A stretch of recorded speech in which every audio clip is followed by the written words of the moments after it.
Yeah, today is Exodus 24, 1 through 8. And we're going to do Exodus 24 in two parts.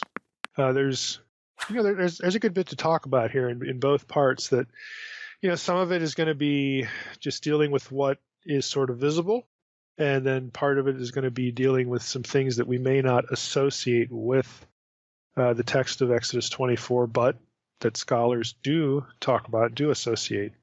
So Exodus 24, just generally, is obviously the culmination of the Sinai scene in Exodus that began back in chapter 19. We get the climax of that here, and the events here are also the focal point of the initial demand to Pharaoh. Remember that? Remember Pharaoh way back when? The initial demand to Pharaoh that Israel be released so that they could go into the wilderness to sacrifice to their God. That was way back in Exodus 5, verse 3. And Sarda, sort of bookends, comments on those bookends this way. He says, the stipulations of the covenant between God and Israel, the rules and principles that are henceforth to govern Israelite society, have been promulgated. They've already been given. The climactic scene in the historic covenant drama is about to be enacted. An elaborate rite of ratification takes place, after which Moses is called upon to ascend Mount Sinai in order to receive the tangible, permanent symbol of the covenant, the two stone tablets into which the Decalogue is incised. Now, again, the whole point is that when Moses and Aaron went to Pharaoh and said, hey, God says, let my son go that he can go out into the desert 3 days, journey and sacrifice to me. It wasn't like just a random sort of thing. This is what he had in mind, because this is the only sacrificial ceremony. From that point on to this point, we have. So this is the culmination. I'm going to read Exodus 24, 1 through 8, and then we'll just jump in here. So with that setting, here's what the text says. Then he, again, presumably God in the first verse, he said to Moses, come up to the Lord. There you have a third person reference again. Come up to the Lord, you and Aaron, Nadab and Abihu, and the 70 of the elders of Israel, and worship from afar. Moses alone shall come near to the Lord, but the others shall not come near, and the people shall not come up with him. Moses came and told the people all the words of the Lord and all the rules, and all the people answered with one voice and said, all the words that the Lord has spoken we will do. And Moses wrote down all the words of the Lord. He rose early in the morning and built an altar at the foot of the mountain and 12 pillars according to the 12 tribes of Israel. And he sent young men of the people of Israel who offered burnt offerings and sacrificed peace offerings of oxen to the Lord. And Moses took half of the blood and put it in basins, and half of the blood he threw against the altar. Then he took the book of the covenant and read it in the hearing of the people, and they said, all that the Lord has spoken we will do, and we will be obedient. And Moses took the blood and threw it on the people and said, behold the blood of the covenant that the Lord has made with you in accordance with all these words. That's the first 8 verses, what we'll focus on in this episode. And if you noticed, in the first 2 verses, God invites Moses, Aaron, Nadab, Abihu, 70 of the elders of Israel up, but they're not all at the same place. Moses alone shall come near to the Lord, but the others shall not come near, and the people shall not come up with him. So we have essentially the Sinai area divided into gradations of access to Yahweh, something like zones. And that is going to be the setting that precedes, again, the actual conversation Moses has with the people and then the ritual itself. Now, come up is kind of interesting in and of itself, because way back in Exodus 20, we read, this is Exodus 20:21, the people stood afar off while Moses drew near to the thick darkness where God was. So Moses was already up on the mountain. So we have to presume as readers that Moses had previously or already drawn near to God's location. There's a lot of coming and going here that we aren't specifically told about in the way that the material is written. So again, commentators have noted that we have to presume Moses had descended at some point prior to Exodus 24. So sometime between Exodus 20 and Exodus 24, Moses had come down, and now he's summoned to go back up. A couple of other sort of cursory comments. Nadab and Abihu, these are 2 of Aaron's sons who were priests. They're the same 2 that are going to die later in Leviticus 10, 1 through 3 for offering, quote unquote, strange fire. If you want to know my thoughts on that, go back to the Leviticus series and listen to the episode on Leviticus 10 for that. We have a reference to the 70 elders. Sarna notes that 70 elders are mentioned again only in Numbers 11, 16, and verses 24 through 25, and Ezekiel 8:11. As in Exodus 1:5, he writes, the number 70 has symbolic force expressing totality or comprehensiveness. In other words, it represents the entire community of Israel, okay, the people just generally. Worship from afar. Again, you guys come up, okay? Moses, Aaron, Nadav, Abihu, 70 of the elders of Israel, and worship from afar. Now, Sarna takes this as an idiom, and he's not the only scholar who does. And I thought this was interesting enough to point out, make it part of the episode. He writes this about worshiping from afar. Throughout the ancient Near East, full-length prostration of the body was a conventional gesture expressing unconditional submission and homage to a superior authority. Let me just stop there. So the vision that we often have in our heads about worshiping from afar is, well, probably nothing. We probably don't even think about it. But worship from afar, it's like, oh, what did they do? Did they set up a little altar like at some distance from God and do stuff there? Or did they like have incense? Or like, well, what's going on with the worship? And what Sarna is going to point out here is that no, the reference is that they're going to bow. They're going to prostrate themselves. They're going to worship at a distance. So he says the present instruction is to be understood as part of the formal ceremonial attending the ratification of the covenant. So he thinks it's part of the overall ceremony. It was not simply an act of worshipful reverence. From afar, this phrase might be construed to mean that they had to keep their distance from the mountain summit. However, the figurative use of the idiom to prostrate oneself from afar is found in letters to royalty from Ugarit in both the native language and in Akkadian, suggesting a recognized diplomatic courtesy on the part of a vassal who makes repeated prostrations starting at a distance from the suzerain's presence.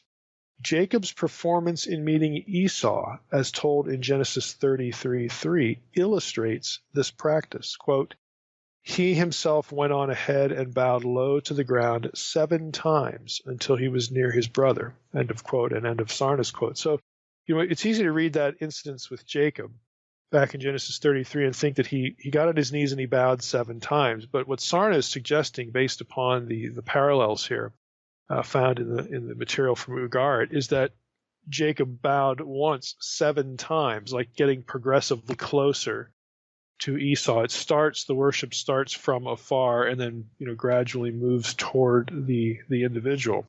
And so Sarna, again, is just wondering, hey, it seems like this could be what's in view here, that you all start from afar, you're prostrating yourselves, and then the area is sort of zoned off into these gradations of sacred space that some are allowed onto and others are not. It just presents a different picture than what we might have in our heads. Now in verses 3 and 4, we read, Moses came and told the people all the words of the Lord and all the rules. And all the people answered with one voice and said, all the words of the Lord has spoken we will do. And Moses wrote down all the words of the Lord. He rose early in the morning and built an altar at the foot of the mountain and 12 pillars according to the 12 tribes of Israel. So Moses essentially tells everybody how God wants things to go, how he wants them to run. They agree. And Moses records what is to happen. Apparently, the point is that these stipulations and their actions were to become part of the description of the treaty with Yahweh. In other words, part of the ratification procedure, and Sarna had alluded to that earlier. Built an altar. Again, we just saw recently the rules for building altars before there was the brazen altar. Exodus 20, verse 24 said this, an altar of earth you shall make for me and sacrifice on it your burnt offerings and your peace offerings, your sheep and your oxen. In every place where I cause my name to be remembered, I will come to you and bless you. So it's interesting, again, that Moses is, he builds an altar at the foot of the mountain. Again, that signifies where the name is. Okay, let me read Exodus 20:24 again. The altars are supposed to be built out of earth. Okay, in every place where I cause my name to be remembered, I will come to you and bless you. So it's kind of a roundabout way of affirming the name theology idea again. He builds an altar at the foot of the mountain. The mountain is where God is, and the mountain is also where the name is. The name is another way of referring to God. Okay, so it's just again, that content should be familiar to those of you who listen regularly to the podcast. And of course, if you've read Unseen Realm, name theology is something that should be in the forefront of your mind. The reference to the 12 pillars is kind of interesting. And I'm going to say something here, and I'm going to actually return to this item toward the end of the episode, because there's sort of an interesting possible curveball that deals with the 12 pillars idea. But for now, the text is very clear that these 12 pillars that are erected, probably 12 standing stones, stones of some size that are erected in vertical formation. The 12 pillars here are, quote, according to the 12 tribes of Israel. Okay, they are not according to the 12 signs of the zodiac. Okay, so for those of you who want to do internet theology or run into internet theology, that is not what the text says. We have here very clearly, according to the 12 tribes of Israel, the pillars represent the people, the 12 tribes. And so that likely needs to frame how we view the later sprinkling of blood, quote, on the people in verse 8. Now, if you think about it, it's very easy to read this, that the blood, there's people are gathered around there at the foot of the mountain. I mean, there's a lot of people here. And Moses is holding a couple basins, right, of blood. It's not like 1,000 gallons, okay, and they don't have a fire hose where they're going to like sprinkle all the blood. They don't have like a helicopter or, crane or something where somehow he's going to be able to throw the blood on every last Israelite that's gathered at the foot of the mountain. It's just absurd. So the assumption is typically he's out there flinging blood and it hits some people, but 99% of the congregation, they don't get wet. Okay, they don't get any blood on them. Well, what Sarna and others have suggested is that since these 12 standing stones, these 12 pillars, represent the people very obviously, because there's one for each tribe, they say maybe what actually happened was that the blood was sprinkled on the pillars. You'd get all of them that way, and then by extension, emblematically, it would cover all of the people of Israel. They were all part of the covenant. They're all responsible. An Israelite couldn't say, well, I didn't get wet. No blood got on me, so I'm not, I'm not accountable to that. No, that isn't the point. It's easy to see, again, if it was sprinkled actually on the pillars, and that so the phrase on the people really means on the pillars, then everybody's included. So it's just kind of interesting. Sarna, just again to write or to note what he says here. He says, it is likely that the dashing of the blood, quote, on the people, described in verse 8, was effectuated by sprinkling it over the pillars. In Genesis 31, 45 through 54, an upright pillar, Hebrew it's matzevah, served as a mute witness to a treaty between Jacob and Laban. A large stone was similarly used to commemorate the covenant between God and Israel made at Shechem. The note in Joshua 24:27 is instructive, Sarna writes, which says this. This is Sarna's translation. See, this very stone shall be a witness against us, for it heard all the words that the Lord spoke to us, unquote. Well, obviously stones don't have ears. And so this idea is that the stone represents the individuals that did hear everything. It's treated as though it were those persons. And so if that's the case, again, Sarna's point here is that the 12 pillars here, since it's very clear they do represent the 12 tribes of Israel, it's quite possible, and Sarna thinks this is much more plausible, and indeed he thinks this is what happened, that the blood was actually sprinkled on the pillars, on the standing stones. So the 12 stones were therefore a memorial and a participant in the actual ceremony. Carpenter writes, these pillars served as a silent testimony to the covenant and commitment of each tribe to Yahweh and Yahweh's commitment to them, unquote. So again, that's kind of an interesting side note that I think is pretty coherent, again, given the circumstances and given the symbolic meaning of these upright, standing stones elsewhere in the Old Testament and in the ancient Near Eastern thinking. So verse 5, we have a reference to the sacrifices. He sent young men of the people of Israel who offered burnt offerings and sacrificed peace offerings of oxen to the Lord. So there's two types of offerings, burnt offerings, peace offerings. Sarna, again, has an interesting note here. He writes, the two types of sacrifice are the olah, that's Hebrew for burnt offering, and the shelamim, Hebrew for peace offerings. The latter term, often rendered as peace offerings, is more accurately an offering of well-being or a sacrifice of greeting. Again, you'd go back in the Leviticus series and you'd get some of that language there too. Sarna continues, the first, that is the burnt offering, the olah, was wholly consumed by fire upon the altar. The second, the peace offering, was shared, certain parts being burnt and the rest consumed by the worshiper.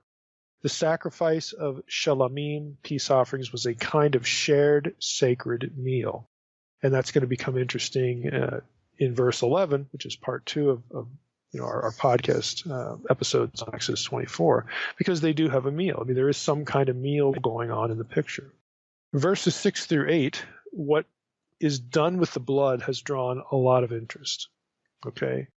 So we've got here Moses takes half the blood, puts it in basins, half the blood he throws against the altar. So half of it's gone by the time you get to verse 7. Then he took the book of the covenant, he reads it in the hearing of the people.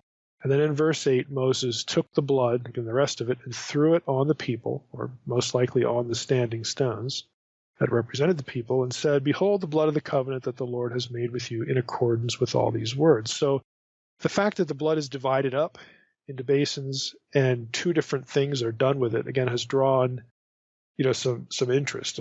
Actually, a lot of scholarly debate on why this is so, because the ceremony is unusual. It's one of only 3 passages where blood is said to be applied to people in any sense, even if pillars are meant.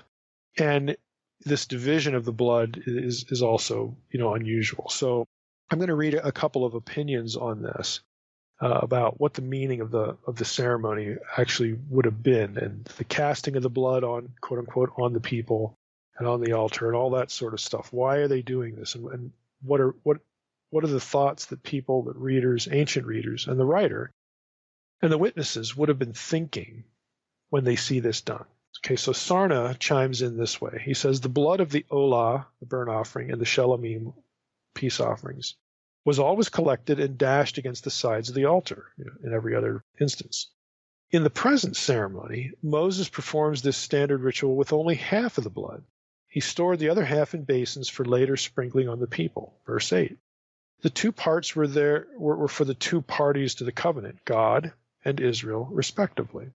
The significance of the sprinkling of the blood is never explained. However, the prevailing notion in Israel was that the blood, the vital bodily fluid, constituted the life force. As such, like life itself, it belonged to God alone. For that reason, its consumption by humans is strictly forbidden. Let me stop there again. We discussed this a lot in the series on Leviticus. So back to Sarna. For that reason, its consumption by humans is strictly forbidden, and the blood of sacrifices is dashed on the altar. The use of blood in a covenant is found nowhere else in the Bible. The ordination of Aaron as high priest, as related in Leviticus 8, involved daubing the blood of the sacrificial lamb of ordination on parts of his body and on the altar. It is likely that in both these ceremonies, the covenant and then the ordination, the blood functions mysteriously to cement the bond between the involved parties. Though through God's sharing, as it were, of the vital fluid with Israel or with Aaron, the life of the recipient is thought to take on a new dimension and to be elevated to a higher level of intimate relationship with the deity. That's the end of the Sarna quote. Now, John Hilber, who was a speaker at our first Naked Bible Conference, and you've heard him also in podcast interviews at SBL, he has an article called The Theology of Worship in Exodus 24. Let me share some of his thoughts about this. He writes, others see the significance of the tossing of blood on both the altar and the people as symbolizing the coming together of the 2 parties in covenant. Gordon Wenham advances this interpretation by noting a similarity between this rite and the ceremonies of priestly ordination, Leviticus 8, and of the cleansing of a healed person, Leviticus 14. In both Exodus 24 and the Levitical rituals, blood is applied to both the altar and to the worshiper, symbolizing renewed communion. Okay. Ronald Hendel Again, Hilber's just going through a bunch of different views here. Handel adds that the splashing of blood serves a lasting communicative function. Blood remaining on the altar is a visible reminder of the performance of sacrifice and its corresponding blessing, which is the establishment of the covenant relationship. Another possibility is that since blood symbolizes life, spattered blood appropriately dramatizes the consequence of breaking covenant, that is, violent death. That's the end of the Hilber quote. So, again, we may not be really thinking these thoughts, but when they throw the blood on the altar like this, nobody says, okay, we're done with that, or time out, and they don't get their squeegee, they don't get their little spray bottle of whatever it is, disinfectant, go up there and clean the thing off. No, it's a sacred, sanctified item that is not to be touched in any other way other than the way it's supposed to be used, if ever. So Hilber's thing is that, look, in some cases, leaving the blood there might have, again, been emblematic. It might have taught people. And when are they going to see it? Well, they're going to see it when the elements are taken apart and packaged and then carried and reassembled and all that stuff. You could catch a glimpse, of maybe the blood on the altar or something like that. And you would be reminded that, hey, that blood's there because we, had this covenant ceremony, or because, we need to be purged so we can enter sacred space. Or, again, in the covenant context, if the person who sees this is thinking of the covenant, it's like, well, if I violate the covenant, it's violent death, So, again, Hilber's just running us through the possibilities here. Now, again, none of these have won the day. And in fact, a more recent article by Amy Peeler is kind of interesting. It's called Desiring God, the Blood of the Covenant in Exodus 24. And this is a BBR, Bulletin for Biblical Research article written in 2013. And she goes through, again, the different views of this, and doesn't really, again, like any of them. She wants to make her own contribution, which I think is noteworthy. So in this article, she goes through a list of interpretations as to the ritual's significance, and therefore the blood's significance. All the options have some kind of problem. And so she theorizes that the answer may involve more than one option, or, again, what she's going to propose. So to summarize her article, she lists the main options as roughly, again, this is just my summary, roughly as follows. There are those who say the ritual is a cultic event that seals the covenant between God and the congregation. That much at least is kind of obvious in light of verses 3 and 7. Okay, the question is whether is that all the ritual meant? So it means at least that much, because the text pretty much says that. But is that all it means? So there are those who say, well, it was probably also a sanctifying or purifying act. That is, the blood purged the people. The manipulation or the handling of the blood here bears some resemblance to Leviticus 8:9, which others have pointed out.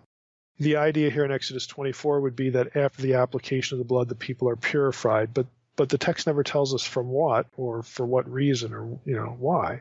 There's no tabernacle yet. So there's no area of sacred space except for the mountain. And the people can't generally go to the mountain. God has already told them that. So what do they need to be purged from? I mean, that's a legit question that doesn't seem to get answered. So third category, and the Hilber quotation, alluded to this, that the blood signifies that the people's blood would so be shed if they were to break the covenant.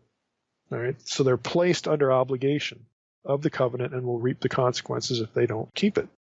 Now, Peeler's sort of pushback to that idea is that makes it feel like the ritual of Exodus 24 places a blood curse on the altar, and she doesn't like that. This just kind of gives her an icky feeling, okay? It just seems a little bit wrong-headed to her.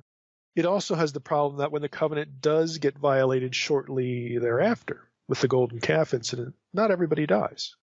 I mean, some suffer a plague but don't die, others die. So it seems like if this is what the ritual's about, hey, if you break the covenant, you're going to die. Well, not everybody who broke the covenant shortly thereafter died. So there's a disconnect there. And again, that's a legitimate observation. Now, what Peeler wants to contribute, I'm going to quote from her directly in this case. She writes on page 200 of her article. She says, 3 times in Exodus, after meeting with God on the mountain, Exodus 19:3, 20:21, 34:2, Moses passes on the words of the Lord to the people. Exodus 19:7, 24:3, and 34:32, as the specifications of the covenant. Again, Exodus 19, 24, and 34 have all that in there. So you get these three instances. The differences between the ceremonies themselves. Now look at what they involve. They meet with God. Moses passes on the words of the Lord to the people, and then you get the specifics of the covenant. So she says the differences between those three ceremonies themselves and also their effects show the blood ceremony alters the people's proximity to God. It alters their fear of God, and again is a motivation for their obedience. Now, in some, she writes, the people initially out of fear obey so that God's presence remains distant. This is in the earlier episodes, okay? Not Exodus 24, but the instances she cites that happened earlier. So initially, the people obey out of fear so that God's presence is distant and mediated to them by Moses. Then the Israelites have no fear when some of the people experience God's glory as close and unmediated, and the rest, desiring this, unfortunately act in disobedience to achieve it. Finally, the people overcome their fear with stirred hearts, and with stirred hearts obey to bring about the close but appropriately mediated divine presence in their midst. So she's saying, look, in the one instance, they want to stay away from God, and they specifically ask Moses, this is back in Exodus 20, hey, you do that God thing, we don't want to be anywhere near that because we're going to die. And then later in 34, after the people have seen some of the stuff going on the mountain, they want some of that. And so that's when you get the golden calf problem. And in between those two episodes, keep God away, hey, let's build ourselves, an idol, and let's worship the Lord right here.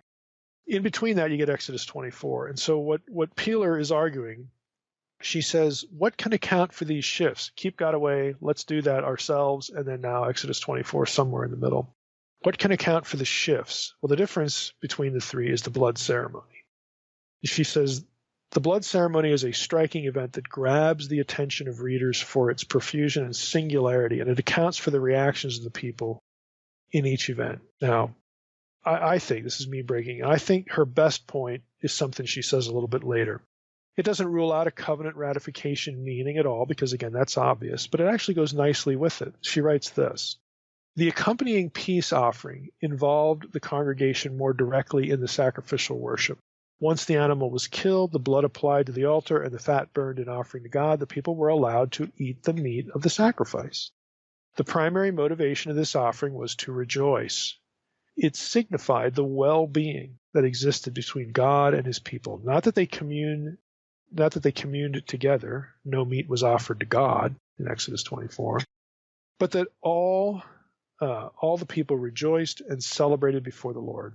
Even here, the blood rite is clearly the quintessential element in the well-being offering. It prepares for and makes possible the subsequent celebration in God's presence. In the sacrificial system, blood atoned both the place of offering and the people so that gifts could be safely given to God and so that celebration could take place with him. By mentioning these specific offerings in Exodus 24, the reader expects similar results. So, let me summarize that. Taking what Peeler says and just some of these other observations, the best guess as to the meaning of the blood scattering on the people, or the 12 pillars, whatever the case may be, is that A, it sealed the covenant. Again, that's the obvious part. And B, it prepared people for God's presence. It was part of, if you want to put it a little bit crudely, it was kind of like table setting. Okay, it's part of setting up the circumstances where they're going to have a meal, with the Lord. Now the people on the mountain, I mean, they in verses 9 through 11, which we'll do in part 2, it says they saw the God of Israel. They had a meal and they saw the God of Israel. They ate and drank and they saw God. Well, the peace offerings for the rest of the populace on the ground kind of accomplishes the same thing, because the peace offerings were supposed to be, part of it was supposed to be eaten by the participant as kind of a communal meal. Right? This is what she's trying to argue. Now that makes good sense, again, in the context of the people as a whole being a kingdom of priests, because the priests get blood applied to them, remember, back in Leviticus, and the people do here, either by proxy of the 12 pillars or something directly. They're a kingdom of priests, so that it's not surprising there'd be similarities between what happens to the priests when they're ordained and this scene. You also have this fellowship meal going on. Again, the ceremony accomplishes all these goals prior to the establishment of the priesthood later, Aaron's line, which is going to come later in the book of Exodus, or the creation of sacred space in the tabernacle. That's also going to come later in the book of Exodus. So she says this is what's kind of going on here. It has a dual purpose, or maybe even three purposes, and she kind of wants to get away from, it was designed to scare people or freak them out when they saw the blood. If we violate the covenant, that's what's going to happen to us. It's not necessarily purging for sacred space. It's highlighting who they are, a kingdom of priests. We draw near to God. We celebrate a meal with Him. Just that sort of thing. So I think what she says makes good sense there. I have one more rabbit trail in the episode for today. And then we're going to come back to the 12 pillars here. So we've been through the covenant ceremony. Again, the big issue that people really want to talk about is why is it the way it is, because it's so different. And we just covered that. So I want to go on one little rabbit trail here about the 12 pillars. Now, this is something that would not immediately occur to, not only the casual reader, but a serious Bible student. Although I guess there's a chance it might, if you were kind of reading the New Testament in tandem with Exodus and you hit the right spots at the same time, it might. So the 12 pillars language, again, was emblematic of Israel, the people of God. I want to read Galatians 2:9 here. This is Paul writing, and he says, when James and Cephas, Peter, and John, who seemed to be pillars, perceived the grace that was given to me, they gave the right hand of fellowship to Barnabas and me, that we should go to the Gentiles and they to the circumcised. Now, this is really odd, this reference to Peter, and James and John as pillars. There's a really interesting article. It's pretty technical, but he's got some interesting stuff. Roger Aus, A-U-S, and I have referenced his name before on the podcast. Aus is an out-of-the-box thinker. I really like what he writes. So when I saw this article, 3 Pillars and 3 Patriarchs, a proposal, it's in some German, journal, I thought, okay, Aus always has something interesting to say, and I was not disappointed again. So I'm going to read you a few excerpts from this article just to see what he's kind of angling for. Like, what relationship does the language of Galatians 2, Peter, James, and John, the 3 pillars, what might it have to, back here in Exodus 24, the 12 pillars? Okay. So he opens his article this way. I'm just going to give you some scattershot here from Aus. In his letter to the churches of Galatia, Paul provides us with some invaluable first-hand information concerning the early situation of the Jerusalem church, about which we unfortunately know precious little from other sources. Among other things, the apostle to the Gentiles relates in Galatians 2:9 that at a meeting in Jerusalem, James, Cephas, and John, quote, reputed to be pillars, and then he quotes the Greek text, gave him and Barnabas the right hand of fellowship. The latter two were to go to the Gentiles. The pillars, on the other hand, were to missionize among the circumcised. The commentators speak only in general terms of this non-Pauline phrase. Again, he calls it non-Pauline because he's going to tie it in with some early Second Temple rabbinic, literature, use of that term. So it's not unique. Paul didn't invent it. Okay, the commentators speak only in general terms of this non-Pauline phrase, reputed to be pillars, nor are the 2 special studies of this expression entirely satisfying, and then he cites them, basically saying, I don't think they get it.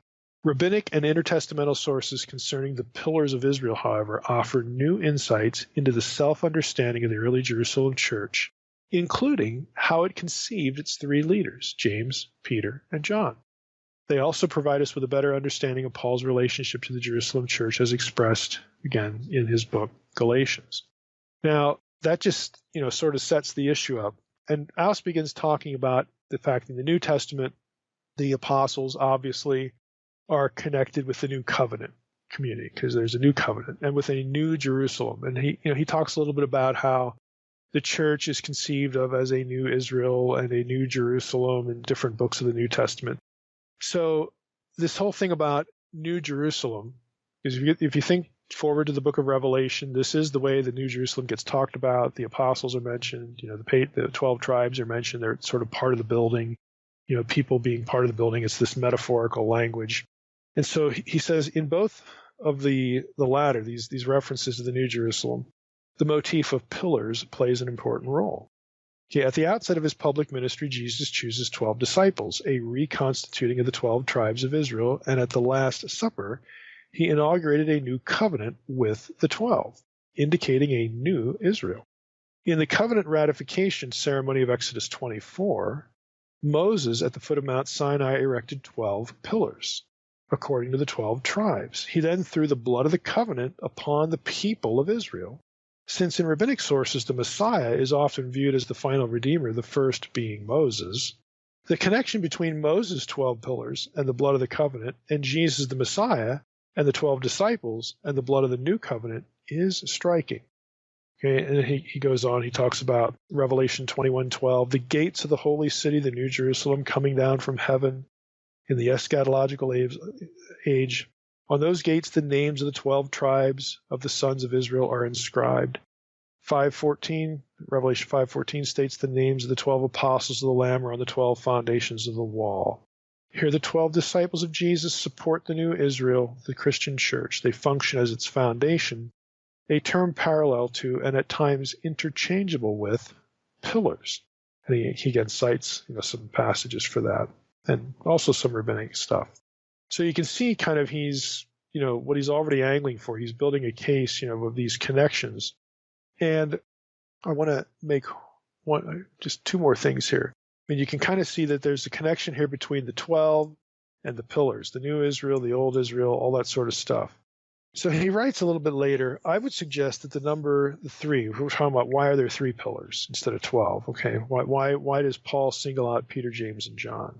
He says, I would suggest the number 3 in Galatians 2:9 is due to a deliberate selection by the Aramaic-speaking Jerusalem church of 3 disciples or apostles as community leaders on the basis of the model of the 3 patriarchs, Abraham, Isaac, and Jacob. Because those 3, Abraham, Isaac, and Jacob, were thought of in rabbinic sources as the 3 pillars of Israel, indeed of the entire world, to the rabbis. While the 3 fathers or patriarchs can also be called or described as fathers of the world, the princes of the world, the sureties or guarantees of Israel, God's servants, God's companions, God's holy ones, God's heavenly chariot. I mean, look at these terms in rabbinic literature. The 3 patriarchs, Abraham, Isaac, and Jacob, and together they collectively symbolize Israel as an entity. Okay?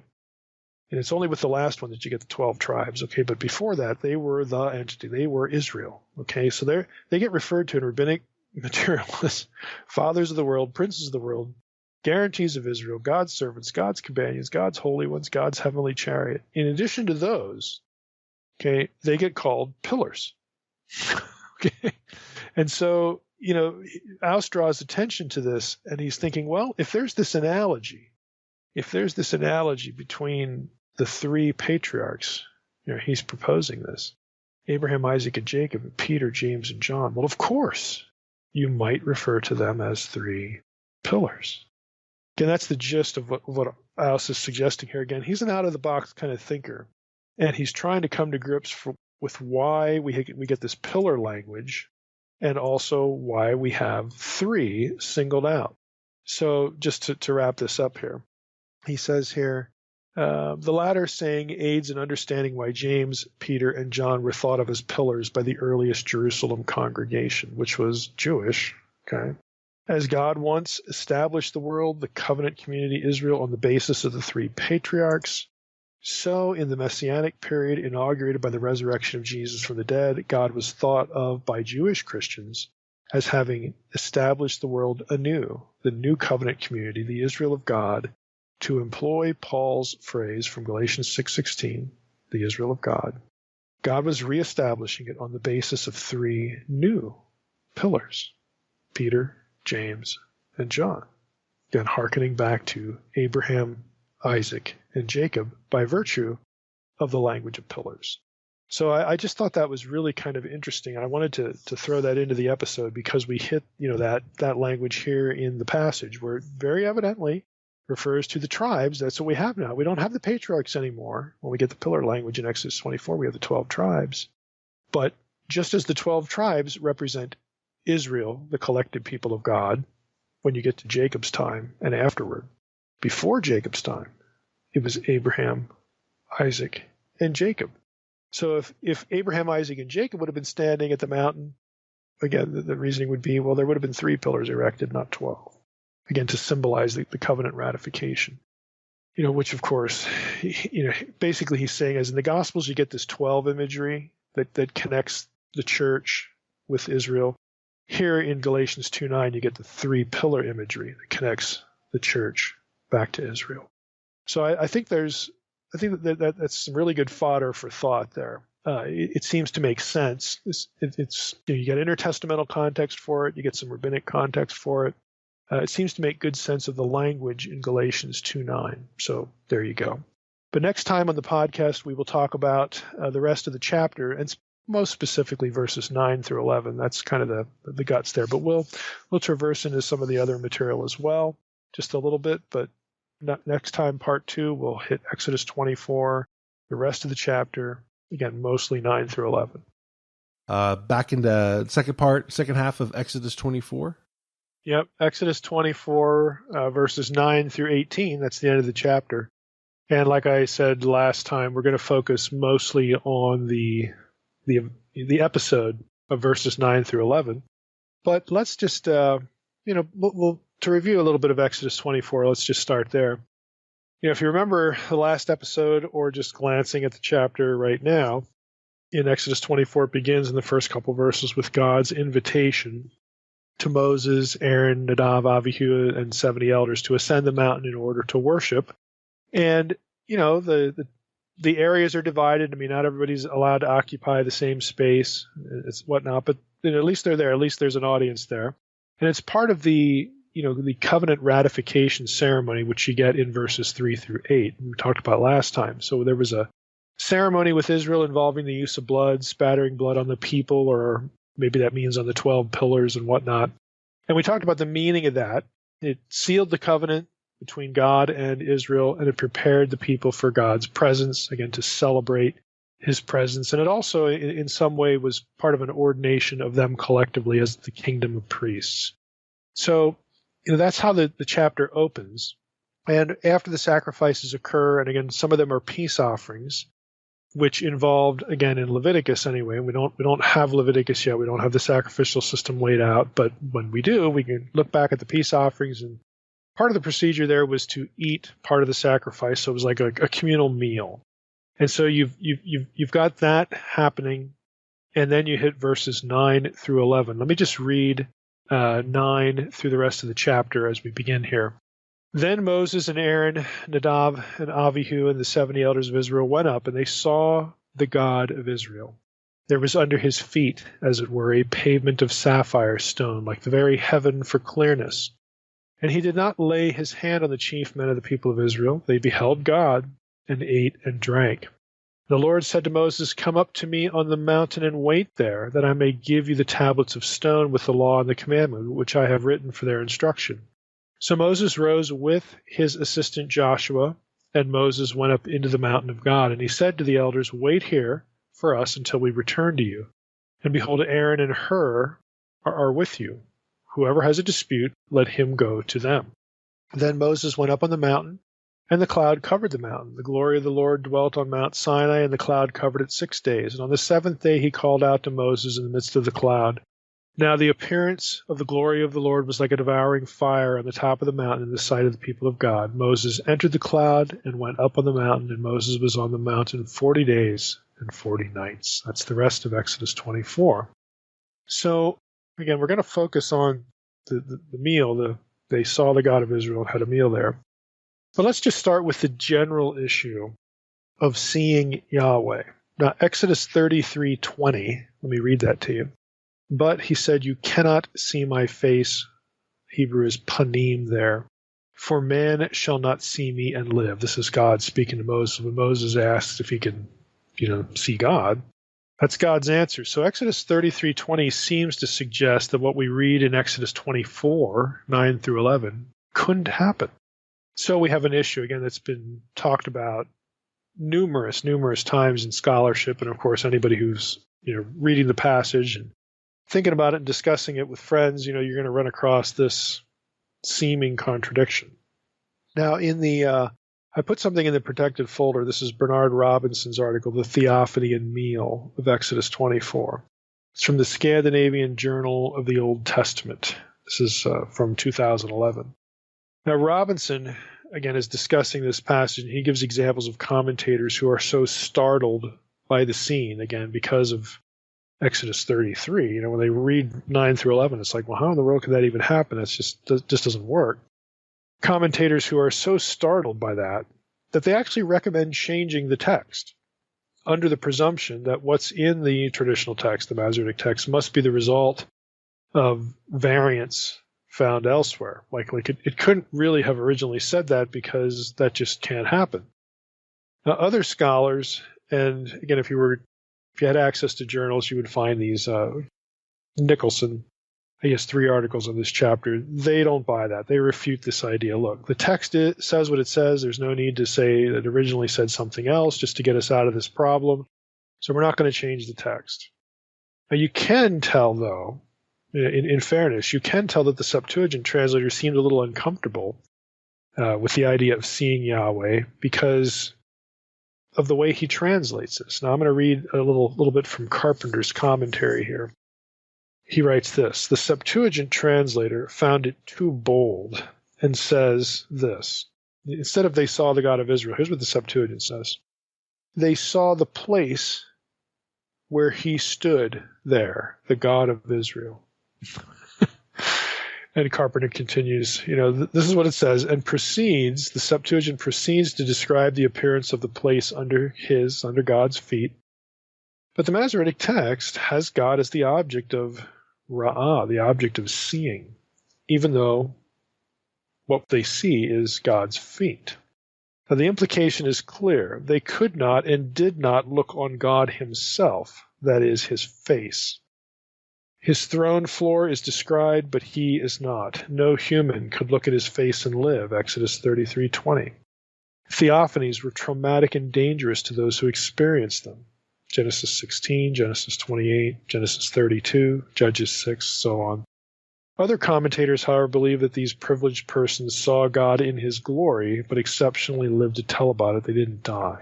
That's the end of the Carpenter quote. Now, what Carpenter's saying here is even in antiquity, Septuagint translator, you can tell they were uncomfortable about this notion of seeing God.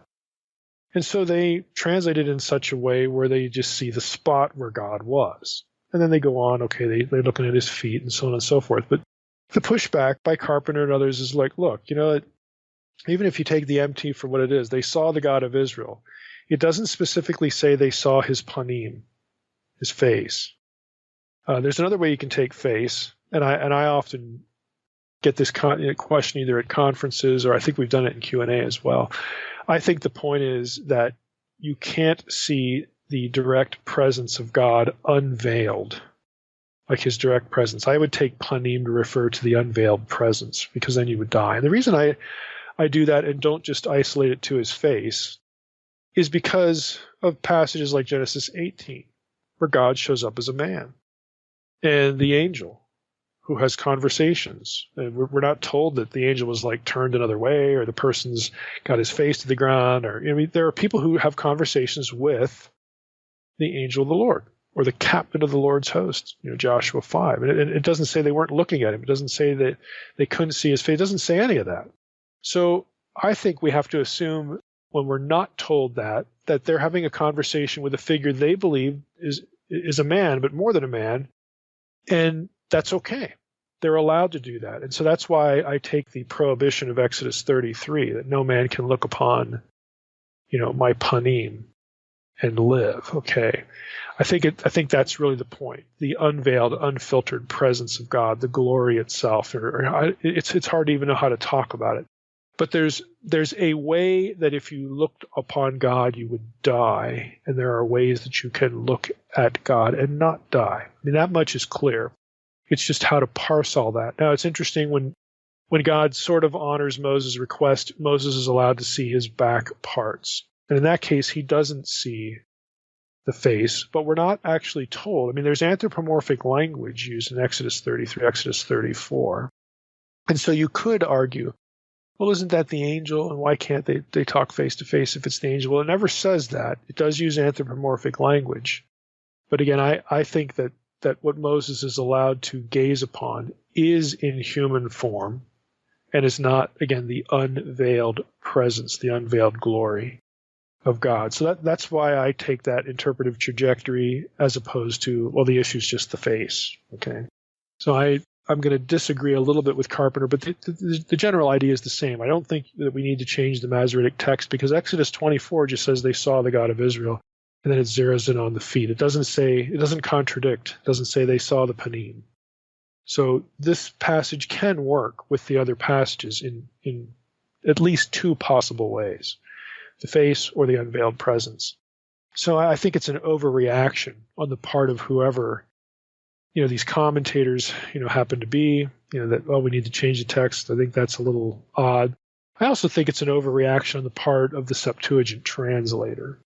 But again, it's easy to judge him because he's dead, but I'll say that. I think it is an overreaction.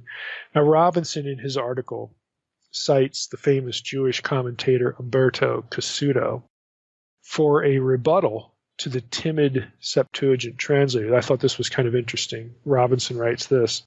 He says, Cassuto points out that while the expression in Exodus 24:11 is uncommonly corporeal in talking in the active voice about seeing God, the use of the verb ra'ah, to see, in the passive, that God or his glory was seen or appeared, for example, Exodus 16:7, Exodus 24:17, that expression is commonplace. So let me just stop there.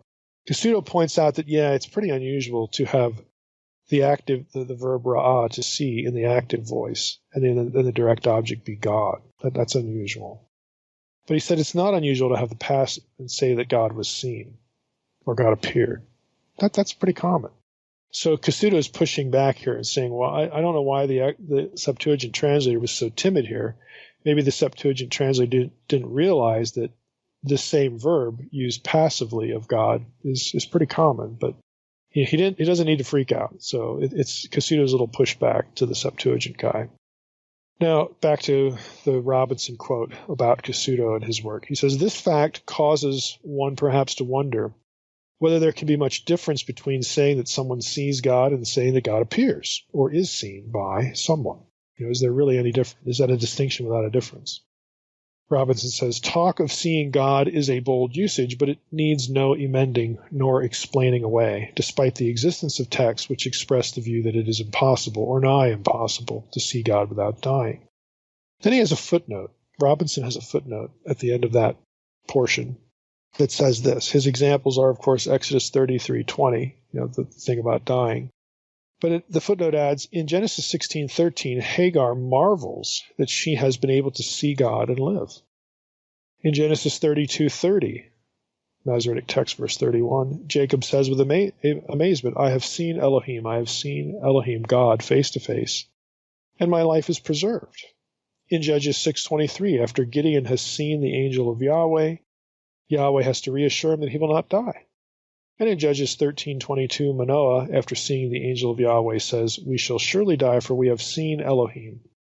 And his wife reassures him in verse 23 that if Yahweh had meant to kill them, he would not have accepted offerings from their hands, and they'd already be dead, not having this conversation. So, the footnote, I think, is well taken, that there are exceptions to this. And again, the way I parse that is this idea of the unveiled presence. That is what's going to fry you, not God in human form, because Jacob wrestles with the angel, who is Elohim. Abraham has a meal with Yahweh as a man. I mean, and again, there's no hint in these passages that, they're either having the wrestling match or serving the meal, and they're not looking at the face. The text never says that. It would sort of be, if we're supposed to think that, the writer would put it in. Otherwise, it's really an abnormal thought. Okay. Now, let's go back again, verses 9 through 11. That's our general consideration of the whole topic of seeing God. So we actually go back to the verses. It says very plainly they saw the God of Israel. And then 7 verses later, God tells Moses to come up to me on the mountain and wait there, that I may give you the tablets of stone. So an obvious question surfaces. We had this last time as well. Where is God when they see him? Now, we have to assume either that Moses is still on the mountain with the group back in the beginning of Exodus 24. So we have to either assume that, and then Moses goes up further. There might be a problem with that. We'll hit on it in a minute or so.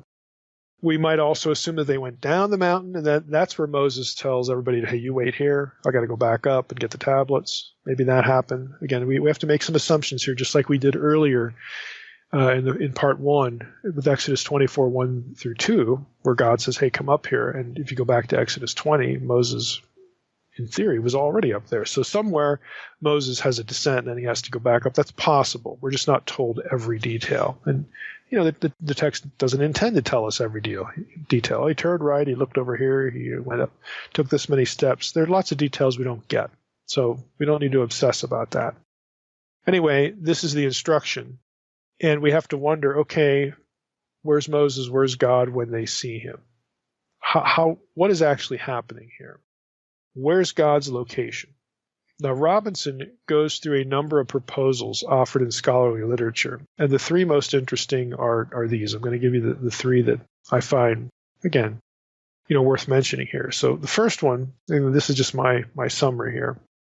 The first option is that there are scholars who say, well, God's in heaven with his feet touching the sky firmament, okay, the dome over the earth in Israelite cosmology, that the Israelites can see and in part see through. Now this idea is defended by noting the phrase, quote, like heaven for clearness. Let me just read you the text. Then Moses and Aaron, Nadab and Abihu and the 70 elders of Israel went up, and they saw the God of Israel. There was under his feet, as it were, a pavement of sapphire stone, like the very heaven for clearness. All right? That's verses 9 and 10. So again, one school of thought is that we have God is in heaven somewhere in the stratosphere or whatever, to use modern terminology, and his feet are resting on this dome, and that's what they see. And the dome is made of sapphire stone, which is lapis lazuli. And that the term that's used here in Exodus 24 is the same Hebrew term, a description drawn from like Ezekiel 1:26 and Ezekiel 10:1. Ezekiel 1:26, this is the throne of the cherubim throne. Part of that description is, above the expanse over their heads, the cherubim's heads, there was the likeness of a throne in appearance like sapphire, and seated above the likeness of a throne was a likeness with a human appearance. So there's some sort of platform or thing. And if you go back to our episode on Ezekiel 1 in the Ezekiel series, I will talk about how the language there is astronomical. Again, that's probably the point, 4 cardinal points of the zodiac. And so this would be kind of the dome. That would be the platform. So you may have a connection there, because Ezekiel has astronomical meaning, and a much bigger picture, if you pardon the pun there. And the same language is used here in Exodus 24. You could also look at Isaiah 66:1.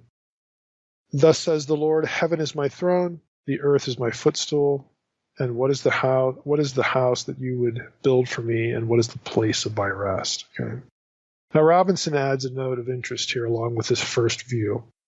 He says lapis lazuli is a rock of varying composition, sometimes opaque, sometimes translucent. Probably the latter is envisaged here, and la tahor, translated clearness, means that the pavement was so bright that it dazzled the 74, making their sight of the deity even more indirect. Okay, you take that for what it's worth. But the first option is, if we ask, well, where's God in the scene? He's in heaven, and his feet are like on the firmament, and they look up and they can see through it, and they see the feet of God. That's the view. That this is what they're actually looking at when it says they saw the God of Israel. Second option is kind of similar, a little bit, at least conceptually.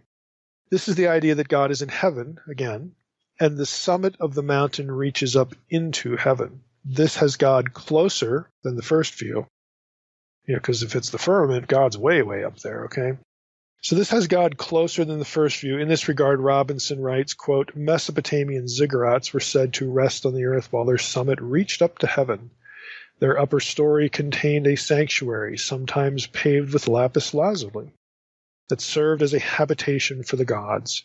Sacrificial meals with a small number of human participants seemingly took place there, at least at New Year, unquote. So again, he's talking about Babylonian stuff.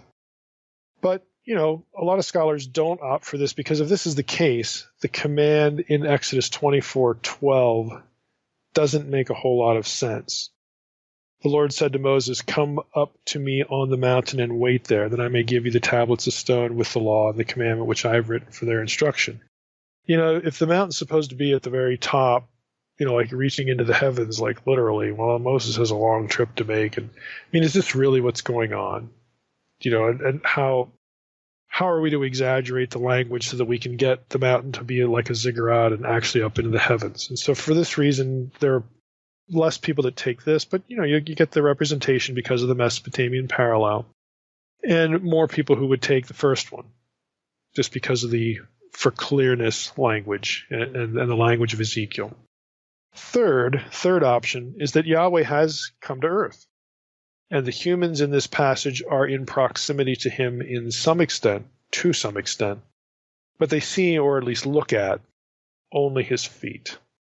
And, honestly, that would be kind of similar to Ezekiel 1 as well, because the prophet, you could argue the prophet is there by the river Kivar. Maybe it's a vision, but maybe it's something that descends because the throne chariot, quote unquote, descends to earth, and sets down. So again, the third view is in the realm of possibility anyway. Now, all three of these are worth consideration in my view for different reasons. The text doesn't decisively rule any of them out. I think some are more likely than others, but the text doesn't kill any of them immediately. The first option is interesting, again, because of the wording, as we mentioned, like the working of sapphire, stones. But this is more literally, just to make it more literal. Let me just go back to verse 10. There was under his feet, as it were, a pavement, okay? There was under his feet, as it were, something like the working of sapphire tiling and like the substance of the heavens for clearness. That's a little bit more literal. Substance of the heavens. You actually get this phrase. Etsem hashamayim. Substance of the heavens may suggest the firmament. Like the firmament's actually made of something in Israelite cosmology. However, the glory is said to be on the mountain later, not above the firmament. So again, you have problems here. So what are we going to do with that? So in verses 16 to 17, we get the glory on the mountain and not on the firmament. I like the firmament view. I think you can tell, but there is this point of disconnection. So who knows? Moses also has to enter the cloud to meet with God later on in the chapter. Well, how are you going to do that? Does Moses go through the firmament, or what's going on here? So there are, as much as I like this, and as much as some of the phrasing sort of suggests it, there are problems with it. Again, that make me a little bit hesitant. But again, I kind of like it, but I'm not saying it's exactly workable either. On the other side, can't we just take the cloud there, not as the clouds like in the heavens? Can we just take the cloud as a cloud that appears on earth? Because elsewhere that happens. When Moses meets with God in the cloud descends like over the Holy of Holies or something like that. Maybe you got something like that happening here early, even before we get the tabernacle. So the cloud sort of comes with Yahweh to veil the glory of Yahweh as Israel moves about its day-to-day, work, and of course on the way to the Promised Land. Maybe that's what we have going on here. The honest answer is they're all three sort of workable, but also not workable. They all three have problems. In any event, all we can know for sure is that in Exodus 24, 9 through 11, God is seen as a man. He has feet, okay? He's seen as a man from whatever vantage point we have. Again, take the view that you like, but realize that all of them have some obstacles to overcome. I see no reason, the third view, that God has actually come to earth, I see no reason why that view can't be given equal weight. Scholars, in my view, are too married to JEDP thinking to allow for number 3. This is the resistance you get to the third one, that you have God actually come to earth as a man. You'll see a lot of discussion in scholarly literature about anti-anthropomorphism in later Hebrew literature, like P, JEDP. That's a chronological set of documents in that theory. So they say, well, we can't have that. P doesn't like anthropomorphisms, and neither does E, and E sounds like P here, and blah, blah, blah, blah, blah. So they rule out the anthropomorphic idea just because they're married to the theory. Well, I'm not married to the theory. And I think, in the ancient Near Eastern world, you get plenty of anthropomorphic language used of deities, so I don't really know what the problem is other than the theory. And the theory seems to be what's getting in the way. So Robinson comments here, and there's a little slight pushback in here to the JEDP in his quote. He says, why does the text have they saw the God of Israel rather than they saw Yahweh? If we're to move beyond saying that the phrase shows the hand of E, or more likely P, how are we to read the phrase? Cassuto thinks the sentence is worded with care in order to minimize anthropomorphism. Then he quotes Cassuto. It is not stated they saw Yahweh using the name that belongs specifically and exclusively to the Lord all-glorious himself, but only they saw God, the God of Israel, employing the generic appellation that denotes divine phenomena, unquote, of Cassuto. So then Robinson continues, and he says, Cassuto notes that in Isaiah 6, the use of the tetragrammaton is again avoided. If you read Isaiah 6, you don't see Yahweh, you see Adonai, okay? And so Cassuto notes this to try to sort of prop up this idea. But then Robinson writes, although, however, the tetragrammaton, the divine name, is placed on the lips of the seraphs in Isaiah 6. They don't have any trouble saying it, and the writer doesn't have any trouble putting it in there, on the lips of the seraphs, in verse 3, and on the prophet's lips, in verse 5, which Cassuto omits to mention. Cassuto doesn't mention that. He either misses it or forgets it, or doesn't want to bring it up because it messes with his own idea. Robinson writes, I think he may be right to think that the avoidance of the tetragrammaton in our present verse, here in Exodus 24, may well have been the sort of theological significance that he posits. What the human visitors see as Yahweh anyway, but the text is coy about spelling that out too explicitly. So he's like, well, maybe he's kind of right, but does it really matter? Is it a distinction without a difference is the point. Now, back to me, I think the resistance, again, to anthropomorphism, as I alluded to earlier, just because you're married to the JEDP theory, is a classic instance of filtering the text through a presumed religious evolution. Now, I wrote an SBL regional paper on this, on anthropomorphisms in P. So they're not supposed to be there, but guess what? They are. They are, in fact, there. In literature, everyone in the scholarly world assigns to P. Again, if you're married to JEDP, everybody agrees that the stuff I use in my paper is P, but yet, lo and behold, there's anthropomorphisms.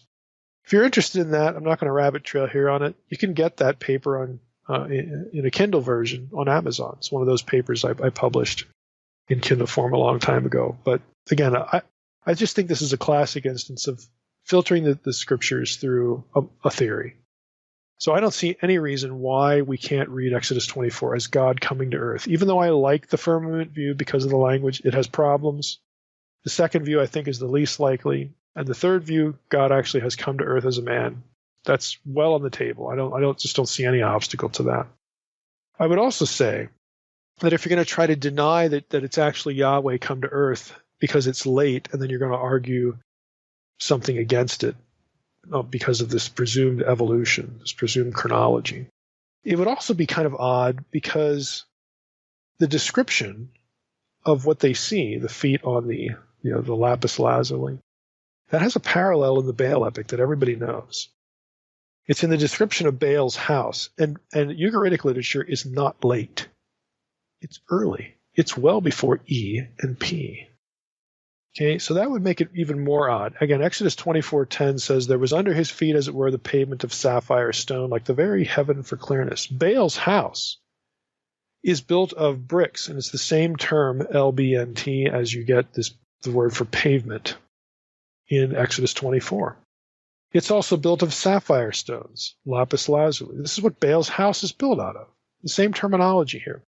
El, of course, also holds banquets in his house. Again, so why you get this anthropomorphic language in early literature? Ugaritic is early, so why can't we see it in Israelite stuff? Well, because of the theory. The theory says we shouldn't. Well, sorry, I don't really care about the theory. The Baal cycle is much older, again, than where the critics want to put ENP, and I think we need to think just better about this. So again, for me, God coming to earth in Exodus 24 is actually on the table. Now, one interesting difference, since we just rabbit trailed to Baal stuff a little bit, one interesting difference between the Ugaritic stuff and that of the Hebrew Bible in these like divine banquets, these scenes, okay, at Baal's house or El's house or whatever, is that in the divine banquets in the Ugaritic text, there are no human participants ever. Humans do not belong in the presence of the gods at all. But in the Hebrew Bible, they do. Again, I think that's a telling contrast between the literature. So we talk a lot about comparison. Sometimes the contrasts are pretty significant, and I say that one is really significant.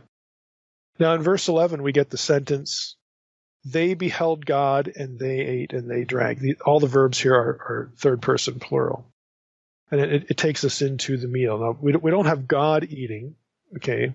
The nearest antecedent here are the people, the chief men of the people of Israel. Moses, Aaron, Nadav, Abihu, the 70 elders. They're the ones who are eating and drinking, and that's indicated by the plural verbs. It's not God. They're just looking at God, and then they eat and drink. They have a meal, at least in God's presence, but God isn't said to be grabbing a fork and chomping down himself. Okay, that's the only point we're trying to make with that particular observation. Now, let's talk about the meal a little bit.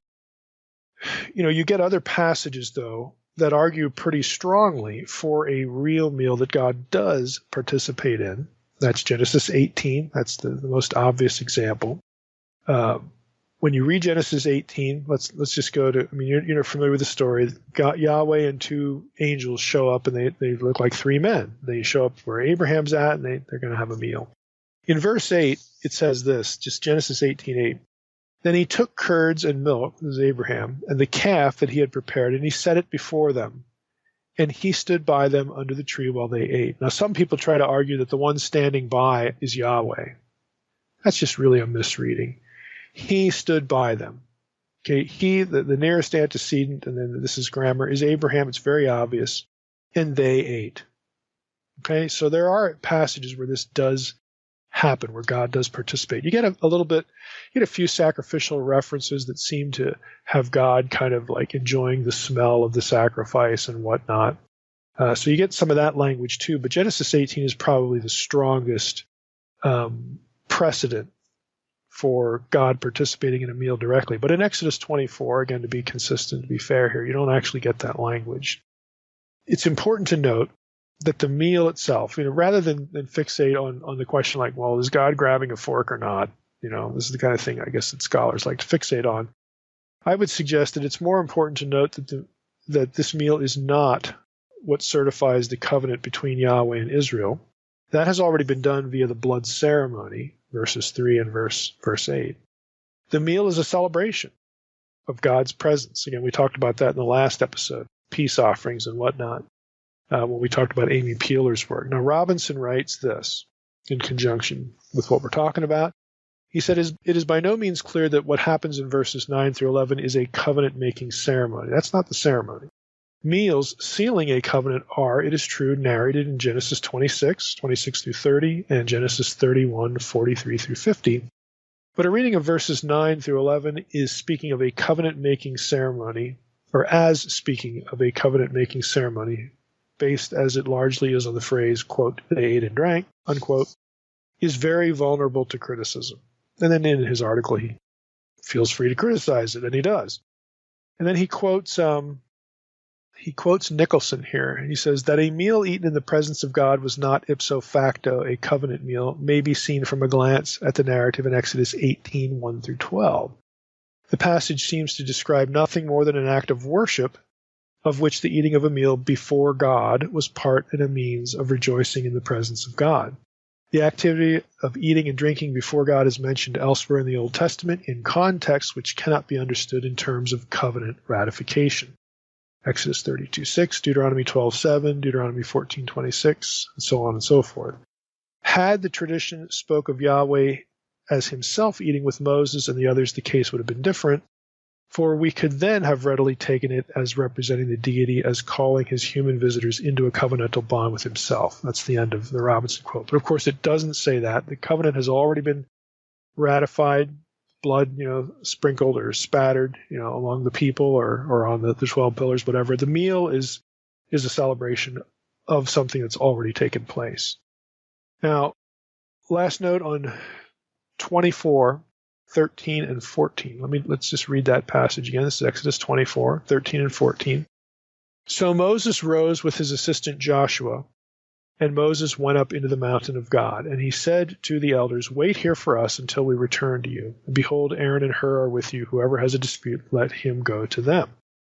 Now, again, we have to presume Moses left the mountain after the theophany meal. Now he's going to go back up. This time he takes Joshua with him.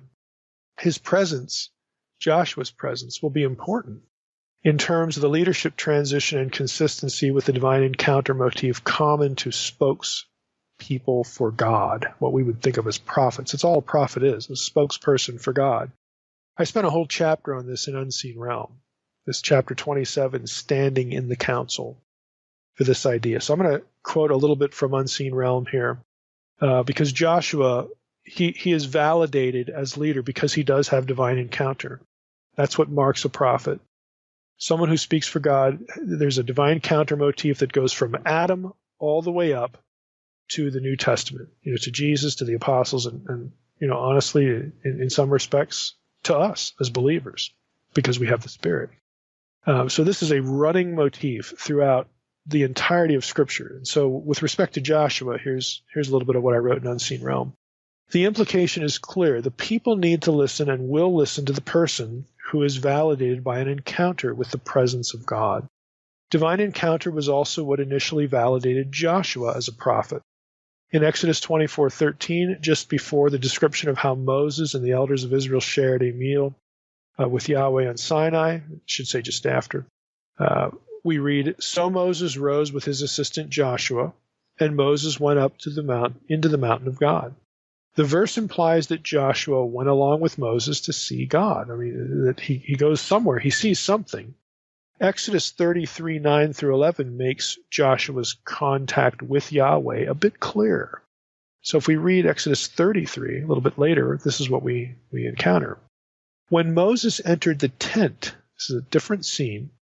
He's not on the mountain anymore. He enters the tent. When Moses entered the tent, the pillar of cloud would descend and stand at the entrance of the tent, and the Lord would speak with Moses. And when all the people saw the pillar of God standing at the entrance of the tent, all the people would rise up and worship, each at his tent door. Thus the Lord used to speak to Moses face to face, just as a man speaks to his friend. When Moses turned again into the camp, his assistant Joshua, the son of Nun, a young man, would not depart from the tent. So apparently, the implication is that in some cases, Joshua was there too. It's kind of interesting, again, and this is going to help validate Joshua's leadership position, because Joshua goes with Moses up into the mountain. We're not told exactly where. Did he go all the way with Moses? We're not told the details, but he's there. He's going to hear the voice. He's going to see something happen. And then we get this reference in Exodus 33. In Deuteronomy 31:14 through 23, Yahweh specifically commands Moses to bring Joshua to the tent of meeting, where God himself commissioned Joshua to replace Moses. So again, this is the beginning of sort of singling Joshua out, marking him as significant. One last note about the thematic continuity of what we'll loosely call divine banquets, because that's what's happening here with Exodus 24:9 through 11. And honestly, this would take us an entire episode to unpack, but I'm just going to trace the thought. I'm just going to sketch this. Robinson's comments again are a good place to start. Just listen to this. Although the scene in verses 9 through 11 is not expressly set in the heavenly sanctuary, again, we don't really know what it kind of looks like here. Although that language is not used, Robinson says, else we should perhaps find some references to seraphim, as in Isaiah, or cherubim or something. There are clear signs here of temple imagery, which serve to point forward to the construction of the tabernacle. We have noted evidence for lapis lazuli being used in the construction of temples in the ancient Near East. Robinson does that in his article. And Baal's house, again, gets that reference. So there's evidence for lapis lazuli being used in the construction of temples in the ancient Near East, and that in Israel, a cultic theophany was part of temple life. God does show up at the tabernacle. Again, Robinson writes, feasting was associated not just with pagan temples, and we've remarked earlier on Ugaritic evidence for this, but also with the Jerusalem temple. Do we realize this? Let me break in here. Do we realize this? Eating and drinking, feasting, is associated with the temple. And, again, and the tabernacle. So he ferrets out a few passages here. Eating and drinking, this is Robinson again, in the temple with joy before Yahweh is described or prescribed in Deuteronomy 12, 4 through 7, Deuteronomy 12, Deuteronomy 12, let's just go 1 through 7, and verses 15 through 18. Feasting within the temple is probably envisaged by Psalm 36:8, which says, they feast on the abundance of your house, and you give them drink from the river of your delights. And that may not be just metaphorical, because the temple did have a water source, and they could have food there, again, because they did that back in Deuteronomy with the tabernacle. They are filled, again, with the rich and plenty of your house. Psalm 65:4 is another reference to being sated, being satisfied with the goodness of thy house. Again, they're just references like this that could be taken as food based upon what happens earlier in Deuteronomy in relationship to the tabernacle. And so Robinson is suggesting here, some parts of this scene seem to foreshadow or at least parallel temple talk. And, we need to pay attention to that. It is also significant, and this is Mina, that Exodus 24 has earlier connections, namely Genesis 18, with this idea of God sharing a meal with his people. You can even go back to Genesis. You can even go back to Eden for that. Eden, of course, is the garden of sustenance. There's no reason to think that God didn't show up at mealtime. I'll let Adam and Eve have a meal now. I don't want to bother them. No, I mean, they're in God's house. They're in his abode. And in his abode, in his house, which is Eden, there's abundance. There's lots to eat, enough to eat. There's water. It's a paradise. And so you take this sort of connection between, eating and drinking and having enough and being, satisfied and the abundance there of the things that you need for life. That's in God's house in Genesis. So is it really unusual that we see feasting elsewhere in Genesis 18, in Exodus 24, in Deuteronomy 12? I mean, is this unusual? And the answer, well, no, I guess not. It's kind of a continuing idea. Also, the same language used of Passover in conjunction with the temple. Again, Passover is a communal meal in Deuteronomy 16. It's not in Exodus 12. We've talked about this before with differences about the Passover between Exodus 12 and Deuteronomy 16. In Deuteronomy 16, it's a communal meal with the Lord, at the place where he has put his name, i.e. the temple, okay? Again, that's significant, given the strong possibility. Now, here's the connection you've probably been waiting for. The connection of this language, communal meal with Passover, is significant given the strong possibility that the Last Supper was a Passover meal. Now, I put in the folder 2 articles. This is the protected folder. You get access to the protected folder if you subscribe to the McLeod newsletter. The articles are Robin Routledge, Passover and the Last Supper. That's from the Tyndale Bulletin, 2002. And Joel Marcus, Passover and Last Supper Revisited. That's in New Testament Studies in 2013, so it's more recent. Both of these articles establish connections between Passover and the Last Supper. And, that, again, if you take those connections and just insert them or give them their place in this idea of a communal meal with Exodus 24 and Deuteronomy and Genesis, okay? You get the idea. We have connections between Exodus 24 and the temple and the new covenant. Of course, the Lord's Supper, which commemorates the new covenant work of Jesus. The Lord's Supper language occurs in other places like the road to Emmaus. Okay, you get Lord's Supper language there in that episode. The culmination of this motif for the New Testament would be the marriage supper of the Lamb. It's juxtaposed with the devouring of God's enemies and the day of the Lord, Armageddon, and the subsequent return to Eden. Eden returns to earth, and we have a global Eden. In Second Temple and Rabbinic Judaism, the great eschatological feast included a meal of Leviathan. Guess what's on the menu? It's Leviathan. In other words, the devouring of chaos. It's metaphorical language for the consumption, the devouring, the end of chaos. Hence in Revelation 21:3, there is no more sea. And therefore, there's no more Leviathan either.